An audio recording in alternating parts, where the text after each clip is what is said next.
வணக்கம். இன்றைக்கி கைப்பக்குவம் சேனல்லேருந்து உங்களுக்கு தூதுவளை அடை, மூலிகை அடை செஞ்சு காட்ட போகிறேன். அதுக்கு தேவையான பொருட்கள்: அரிசி 1 கப் எடுத்துருக்கிறேன். இது கிட்டத்தட்ட 300 கிராம் அரிசி. 300 கிராம் அரிசி. துவரம்பருப்பு 100 கிராம் டம்ளரில் 3/4 டம்ளர் எடுத்துருக்கிறேன்.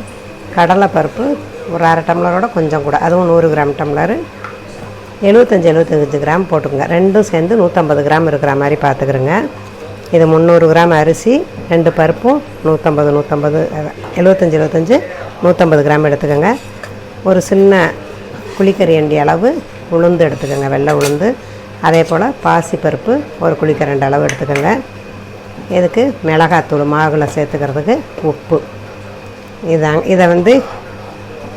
இதை வந்து பருப்பு வகைகள் அரிசியெல்லாம் ஊற வச்சு ஒரு 2 மணி நேரம் ஊற வைங்க, போதும். ஊற வச்சு அரைச்சி எடுத்துக்கிறேங்க. அரைக்கும்போது இந்த தூதுவளையை நான் அந்த மாவில் கிரைண்டரில் போட மாட்டேன். கிரைண்டரில் மாவு மட்டும் போட்டுக்கிட்டு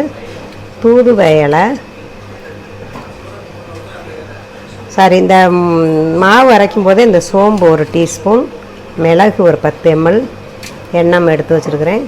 ஜீரகம் ஒரு அரை டீஸ்பூன் எடுத்து வச்சுருக்கேன். இது 3ஐயும் இந்த மாவோடு அரைச்சிடணும். அரிசியை ஊற வச்சுட்டு கழுவி போடும்போது இதை கிரைண்டர்லேயே போட்டுருங்க. கிரைண்டர்லேயோ மிக்சிலேயோ எதுலேயோ அரைக்கும்போது சோம்பு, மிளகு, ஜீரகம் எல்லாத்தையும் போட்டு அரைச்சி எடுத்துருங்க.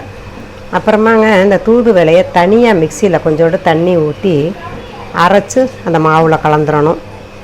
மாவு கலந்த பிற்பாடு மிளகாத்தூள் உங்கள் காரத்துக்கேற்ப மிளகாத்தூள் போட்டுக்கோங்க, உப்பு சேர்த்துக்கோங்க. இதுதான் தேவையான பொருள். நல்லா புரிஞ்சிருக்குன்னு நினைக்கிறேன். முருங்கைக்கீரையை மாவில் போட்டுக்கிடுவோம்.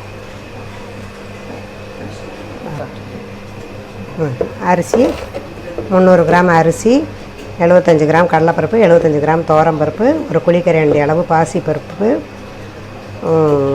உளுந்து ஒரு குழிக்கரண்டி, சின்ன குழிக்கரண்டி அளவால் உளுந்து போட்டு இதெல்லாம் அரைச்சி, சோம்பு, ஜீரகம், மிளகு எல்லாம் போட்டு இதை அரைச்சிட்டு வந்துட்டேன். இப்போது கிரைண்டரில் மிக்சியில் பருப்பு போடுறதுனால மிக்சிலையும் ஈஸியாக அரையும். இப்போ மிளகு கொஞ்சம் போட்டிருக்கோம். இப்போ தேவையான காரம் 1 டீஸ்பூன் அளவு போட்டிருக்கிறேன். மிளகாத்தூள் போட்டுக்கிடுவோம். முருங்கைக்கீரை நல்லா ஒன்றா உதுத்து வச்சுக்கோங்க. முருங்கைக்கீரை போட்டிருக்கேன்.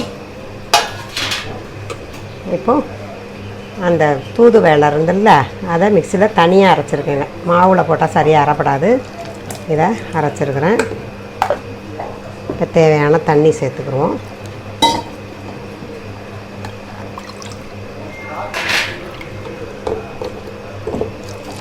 இந்த கழுவி ஊற்றிக்கிறோங்க. இப்போ தேவையான உப்பு சேர்த்துக்குருவோம்.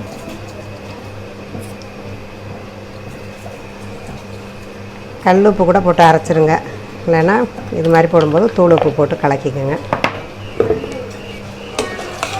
இதை எல்லாத்தையும் நல்லா மிக்ஸ் பண்ணிக்கோங்க.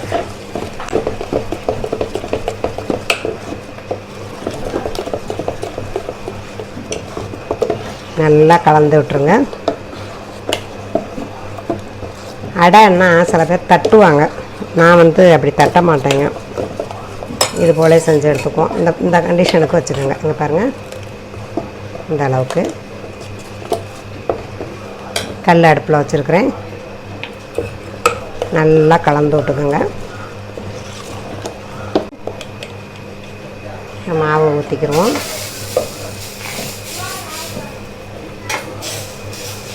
மெதுவாக இழுங்க.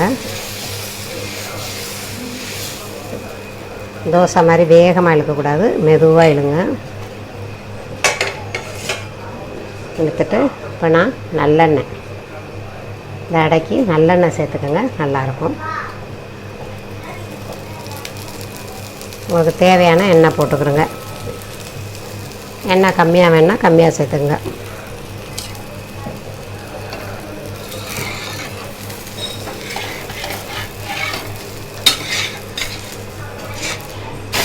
சேர்த்து விட்டுக்குவோம்.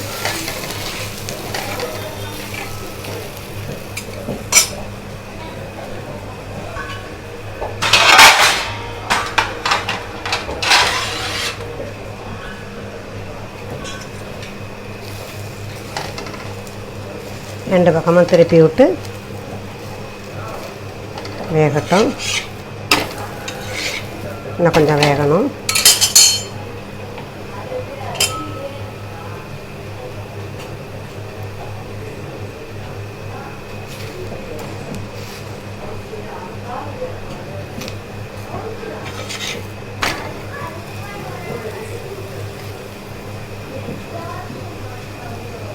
பருப்பெல்லாம் சேர்த்துருக்கோமா, செரிமானத்துக்கு ஜீரகம், மிளகு, சோம்பு எல்லாம் சேர்த்துருக்கோம். 2 பக்கமும் லைட்டாக ப்ரௌன் வரணும். அப்போ உங்களுக்கு நல்லாயிருக்கும். ரொம்ப வெறப்பாக எடுத்துடாதீங்க. இந்த பதத்துக்கு எடுங்க. நான் எடுக்கிற பதத்துக்கு ரொம்ப திக்னஸாகவும் ஊற்ற வேணாம், போதும்.